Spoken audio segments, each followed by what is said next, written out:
दोस्तों, स्वागत है आपका हमारे YouTube चैनल एक्सप्लेन गुरु में। हम एक आदमी को देखते हैं जिसका नाम फ्रेड है। वह एक वेदर ऑफिसर है, यानी मौसम का पूर्वानुमान लगाने वाला है। सरकार को एक दूर दराज द्वीप के मौसम के बारे में जानकारी चाहिए थी और इसके लिए उन्होंने फ्रेड को चुना। उसे जहाज से उस द्वीप पर भेजा जाता है जहाँ उसे पूरे 1 साल तक रहकर मौसम के बारे में पता लगाना है। फ्रेड का घर पहले से तैयार है और वहीं पर उसे एक लाइट हाउस दिखता है। जहाज का कप्तान और फ्रेड दोनों लाइट हाउस की तरफ जाते हैं और उन्हें वहां पर एक आदमी मिलता है जो पहले से वहां पर रह रहा था। उसका नाम ग्रूनर है। कप्तान ग्रूनर से पिछले वेदर ऑफिसर के बारे में पूछता है। ग्रूनर बताता है कि वह आदमी बीमार हो गया था और मर गया। कप्तान उसके शव के बारे में पूछता है तो ग्रूनर कहता है कि वह बीमार होकर बाहर चला गया और फिर कभी वापस नहीं आया। शायद वह समुद्र में डूब गया। अब इसके बाद कप्तान फ्रेड को चेतावनी देता है कि ये द्वीप काफी खतरनाक है और उसे अपनी बंदूक देकर वापस चला जाता है। अब फ्रेड अपने घर में जाता है। उसे वहाँ पिछले मौसम पर्यवेक्षक की डायरी मिलती है जिसमें लाइट हाउस और कुछ अजीब जीवों के स्केच बने हुए हैं। फ्रेड सोचता है कि शायद अकेलेपन के कारण उसने ये स्केच बनाए होंगे और फिर वह सो जाता है। अब अगली सुबह वह अपने काम पर लग जाता है। रात के समय फ्रेड को ऐसा लगता है जैसे कोई दरवाजे पर है। जब फ्रेड पास जाता है तो देखता है कि दरवाजे के नीचे से कोई अजीब सा हाथ अंदर आ रहा है, जैसे किसी अज्ञात जीव का हाथ हो। अब ये देखकर फ्रेड डर जाता है और बेसमेंट में जाकर छुप जाता है। वह पूरी रात वहीं पर रहता है। सुबह जब वह बाहर निकलता है तो देखता है कि वहाँ अजीब पैरों के निशान हैं जो समुद्र की तरफ जा रहे हैं। अब फ्रेड को कुछ समझ नहीं आता, इसलिए वह ग्रूनर से मिलने लाइट हाउस जाता है, लेकिन ग्रूनर दरवाजा खोलने से मना कर देता है और कहता है कि तुम्हें उनके साथ जाना चाहिए था। फ्रेड जान जाता है कि वो जीव आज रात फिर आएंगे।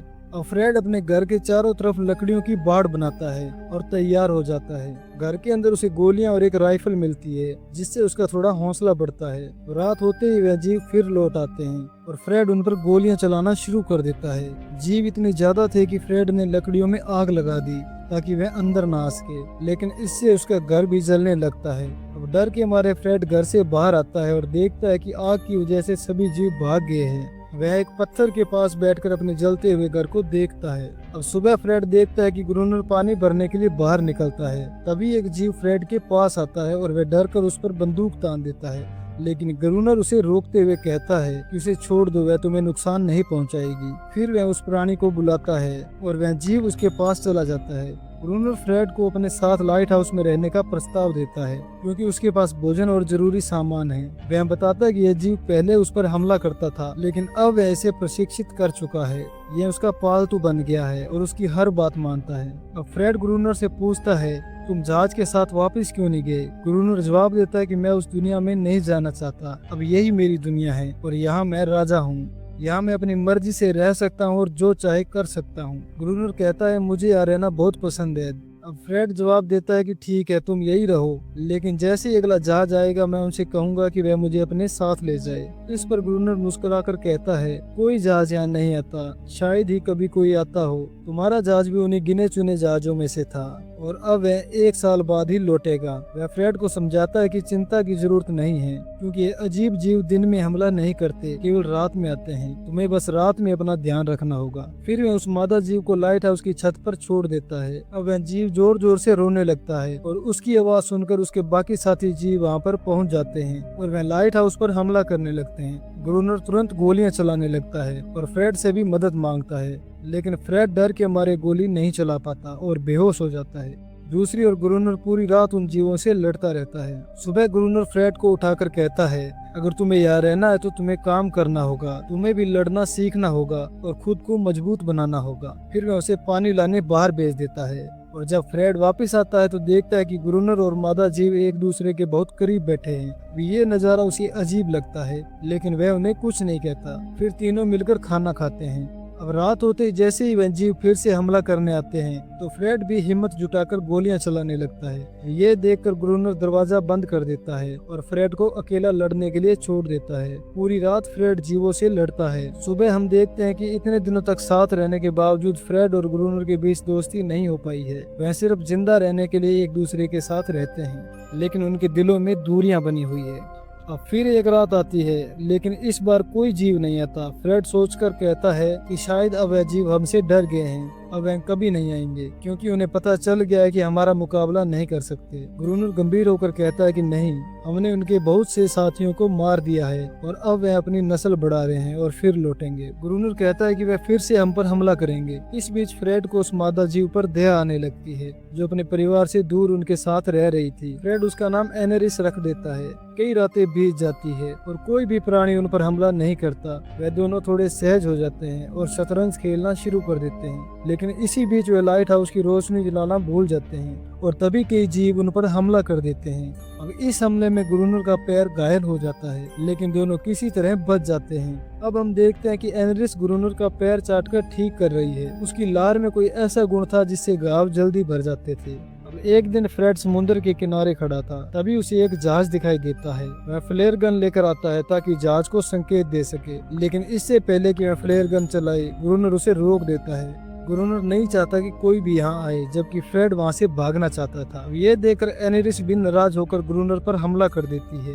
गुस्से में गुरुनर एनेरिस को पीटने लगता है, जिससे वह डर कर वहाँ से भाग जाती है। बाद में फ्रेड जहाज के बारे में गुरुनर से बात करता है। गुरुनर बताता है कि जहाज पुर्तगालियों का था। जब वे यहाँ पहुँचे थे, जीवों ने उन्हें समुद्र में खींच लिया था। गुरुनर को उस जहाज से डायनामाइट जैसे बम मिले थे, लेकिन वह सब खराब हो चुके थे। अब फ्रेड गुरुनर से कहता है हमें जाकर जहाज की जांच करनी चाहिए, शायद कुछ मिल जाए, लेकिन गुरुनर मना कर देता है। फ्रेड उसे मनाता है, तुम बस मेरे साथ चलो और ऑक्सीजन पंप चलाते रहना और मैं नीचे जाऊंगा। योजना यह थी कि डायनामाइट मिल जाए तो वह कई जीवों को एक साथ खत्म कर सकते हैं। अब अगले दिन हम एनेरिस और फ्रेड को समुद्र में नहाते हुए देखते हैं। गुरुनर उन्हें देख रहा था और उसकी आंखों में जलन झलक रही थी। बाद में गुरुनर अचानक कहता है ठीक है चलो। अब समुद्र में पहुंचकर फ्रेड पानी में उतरता है और गुरुनर ऊपर से पंप चलाता है। फ्रेड को वहाँ डायनामाइट से भरे बॉक्स मिल जाते हैं। अभी जीवों के बच्चे वहाँ आ जाते हैं। अब फ्रेड डर जाता है और रस्सी 3 बार खींचकर मदद का संकेत देता है, लेकिन गुरुनर जानबूझकर मदद नहीं करता। फ्रेड जैसे तैसे खुद को ऊपर खींचकर बाहर निकालता है। वह डायनामाइट लेकर लौटते हैं और लाइट हाउस के चारों तरफ बिछा देते हैं, मगर 1 सप्ताह तक कोई भी जीव नहीं आता। अब सर्दी भी बढ़ रही थी, बर्फ भी गिरने लगी थी और गुरुनर अधीर होता जा रहा था। वह उन जीवों को खत्म करना चाहता था। अब एक रात गुरुनर एनेरिस को मारने की कोशिश करता है, लेकिन फ्रेड उसे रोक लेता है। गुरुनर को फ्रेड और एनेरिस की दोस्ती से जलन हो रही थी। फिर गुरुनर एक योजना बनाता है। वह एनेरिस को लाइट हाउस की छत पर ले जाकर उसे जोर जोर से रोने को कहता है ताकि उसकी आवाज सुनकर बाकी जीव आ जाए। योजना काम करती है, जीव भी आने लगते हैं और जैसे ही वे हमला करते हैं, फ्रेड ऊपर की ओर भागता है। गुरुनर डायनामाइट में धमाका कर देता है। धमाके में सभी जीव मारे जाते हैं, लेकिन वे दोनों भी बुरी तरह से घायल हो जाते हैं। जब वे एनेरिस को ढूंढने निकलते हैं तो वह वहाँ पर नहीं होती, वह भाग चुकी थी। अगले दिन फ्रेड देखता है कि एनेरिस बाकी जीवों के साथ वापस लौट रही है। तभी उसे एहसास होता है कि जीव कभी हमला नहीं करना चाहते थे, वे केवल शांति चाहते थे। क्योंकि गुरुनर ने हमेशा उन्हें मारने की कोशिश की थी, इसलिए वे बदले में हमला करते थे। तभी गुरुनर बंदूक ताने हुए आता है और फ्रेड को भीतर जाने का आदेश देता है, लेकिन एनेरिस अब गुस्से में थी क्योंकि गुरुनर ने उसके साथियों को मार डाला था और वह वहाँ से नहीं जाती और गुस्से में उसे घूरती रहती है। गुरुनर को अपनी आंखों पर विश्वास नहीं होता। वह पागलों की तरह बड़बड़ाने लगता है कि क्या हुआ, क्या हो रहा है, और लाइट हाउस के अंदर भाग जाता है। बाहर फ्रेड एक बच्चे को हड्डी से बना हुआ छोटा जहाज देता है। अब बच्चा उसे एक्साइटेड होकर देख ही रहा होता है कि तभी गुरुनर अचानक आकर उसे गोली मार देता है और बच्चा वहीं पर ढेर हो जाता है। अब रात हो चुकी थी और बाकी सभी जीव चुपचाप समुद्र में लौट जाते हैं। जब फ्रेड अंदर आता है, वह गुरुनर से भिड़ जाता है। गुरुनर गुस्से में आकर उसे मारने ही वाला होता है कि फ्रेड अचानक उसे उसके असली नाम से पुकारता है। वह कहता है कि मैं तुम्हें जानता हूँ, तुम वही हो जो मुझसे पहले यहाँ मौसम का पूर्वानुमान लगाने आया था, वहीं जिसके बारे में सबको लगा था कि वह मर गया। अब ये सुनकर गुरुनर सन्न रह जाता है। उसने कभी अपनी असली पहचान उजागर नहीं की थी, क्योंकि अगर करता तो उसे वापस बुला लिया जाता। उसका मानसिक संतुलन पहले से ही डगमगाया हुआ था और अब वह लाइट हाउस से बाहर चला जाता है और वहाँ खड़े जीव उसे घेर लेते हैं, वह उसे मार डालते हैं। अब फ्रेड वहाँ पर अकेला रह गया था। अब 1 साल बीत जाता है। फिर एक दिन कुछ लोग और कप्तान वहाँ आते हैं। अब उनके साथ एक नया मौसम विशेषज्ञ भी था जो फ्रेड के साथ काम करने वाला था। अब फ्रेड की हालत बदल चुकी थी। उसके बाल और दाढ़ी बढ़ गई थी, चेहरा झुर्रियों से भर गया था जब लोग उसे पूछते हैं कि फ्रेड कहाँ है, वह वही जवाब देता है जो गुरुनर दिया करता था। वह कहता है कि वह बीमार पड़ा था और मर गया। अब फ्रेड भी वैसा ही महसूस कर रहा था जैसा कभी गुरुनर ने किया था। वह वहाँ रहना चाहता था, अकेले शांति से, और ये शांति उसे प्रिय लगने लगी थी। अतः हम देखते हैं कि जहाज का कप्तान वहाँ की जांच कराने के लिए निकलता है।